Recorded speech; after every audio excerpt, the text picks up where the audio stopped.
صدق اللہ العظیم۔ ہے کمال رتبہ مصطفیٰ بلغ العلا بکمالہ، یہ اثر ہے ان کے جمال کا کشف الدجا بجمالہ۔ کسی ایک ادا کی وہ بات کیا حسنت جمیع خصالہ، وہ رب کا جس نے بتا دیا صلو علیہ وآلہ۔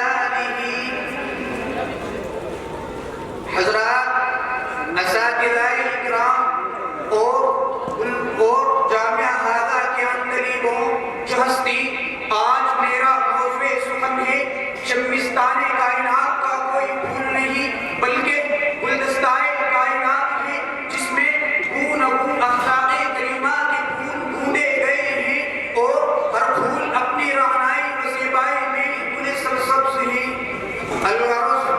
گلہائے رنگ رنگ سے ہے زینت چمن، گلہائے رنگ رنگ سے ہے زینت چمن، اے دو اس جہاں کو ہے زیب الاختلاف سے۔ حضرات گرامی، میں سب سے پہلے آپ حضرات سے یہ عرض کروں گا کہ اس ذات اقدس پر درود پاک کا نذرانہ پیش کرے، جو اٹھے تو آسمان کو بلندی مل جائے، جو بیٹھے تو دھرتی کو سکون مل جائے، جو مسکرا دے تو ستارے چمکنے لگے، جو بولے تو انادل چہکنے لگے، جس کے لباس کی ادائیں قرآنی آیات بن جائے، جو چادر اوڑھ کر آ جائے تو قرآن پکار اٹھے یا ایھا المزمل، جو کملی اوڑھ کر آ جائے تو قرآن پکار اٹھے یا ایھا المدثر، خلوتوں میں جو سب قسم بھی، جو سر سجدہ وہ سر بکت بھی، جو عابد بھی ہو اور مجاہد بھی ہو، جو رازدار فقر و غنا بھی ہو، جو تاجدار جود و صفا بھی ہو، جس کی طلعت سے صبح کو سویرا ملے، جس کی زلفوں کی مستی سے راتوں کو اندھیرا ملے، جس کی شبنم سے جنت مچلنے لگے، جس کے غصے سے جہنم ابلنے لگے، جس کے قدم اٹھے تو عرش اللہ کو پہنچ جائے، جس کی انگلی اٹھے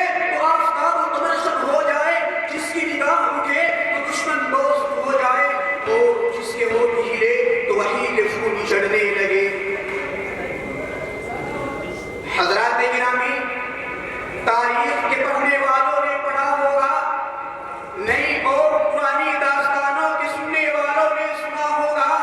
کہ سابق اور مقدم سپہ سالار، سابق اور مقدم فرما رواں ایسے ہوتے تھے جو عید کا جواب پتھر سے دیتے تھے، مگر اے تاریخ تجھے تیری صداقت کی قسم، اے انقلاب دورہ تجھے تیرے انصاف کا واسطہ، بتا ان فرما رواں میں کوئی ایسا فرما رواں بھی گزرا ہے جس نے پتھر برسانے والوں کو پھول پیش کیے ہوں، جس نے گالیاں دینے والوں کو دعائیں دی ہوں؟ اے تاریخ تو خاموش کیوں ہے؟ اے انقلاب دورہ تو جواب کیوں نہیں دیتا؟ اے گردش زمانہ تو چپ کیوں ہے؟ ہاں ہاں، تیرا خاموش رہنا تیری صداقت کی دلیل ہے، اس لیے کہ ان فرما رواں میں کوئی ایسا گزرا ہی نہیں۔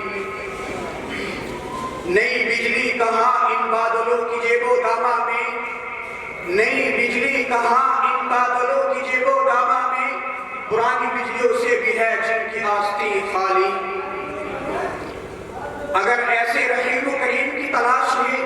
تو آؤ سرزمین حجاز کی وہ مقدس تاریخ اٹھا کر دیکھو جو آج سے 1400 سال پہلے لکھی گئی تھی۔ وہاں تمہیں ملے گا تاجدار فتح سرکار دو عالم صلی اللہ علیہ وسلم، طائف والوں میں تمہارا ناصر ہوں، تمہارا مسلم ہوں، مکے سے سفر کی صحبتیں برداشت کر کے تمہارے پاس اس لیے آیا ہوں کہ تمہیں گمراہی کی دلدل سے نکال کر عزت و عظمت کی بلندیوں پر پہنچا دوں، سینکڑوں خداؤں کی پرستش کے بجائے ایک رب ذوالجلال کے آگے سجدریز ہونے والا بنا دوں۔ مگر طائف کی شوریدہ چشم اور شوریدہ پشت قوم نے آپ کے ناصحانہ جذبے کا صلہ یہ دیا کہ آپ صلی اللہ علیہ وسلم کے جسم اطہر پر پتھروں کی بارش کر کے آپ کے جسم اقدس کو لہولہان کر دیا۔ سرموں سے چور چور ہو کر جب اللہ کا راج گزارا بیٹھ جاتا ہے تو شقیق بازو پکڑ کر اٹھا دیتے ہیں، اور پھر اسی طرح پتھروں کی بارش کرتے ہوئے شہر کے باہر لا کر چھوڑ دیتے ہیں۔ وہ ابر لطیف جس کے سائے کو گلشن ترستے تھے،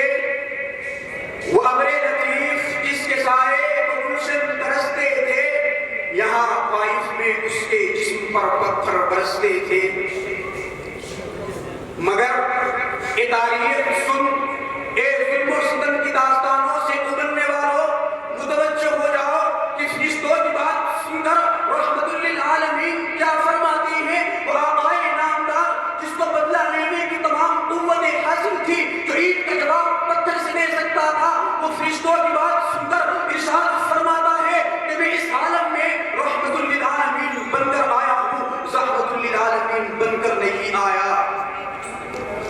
میں ان کے حق میں کیوں قہر الہی کی دعا مانگوں، میں ان کے حق میں کیوں قہر الہی کی دعا مانگوں، بشر ہے بے خبر ہے کیوں تباہی کی دعا مانگوں۔ میں اپنی تقریر کو یہی ختم کرنا چاہتا ہوں۔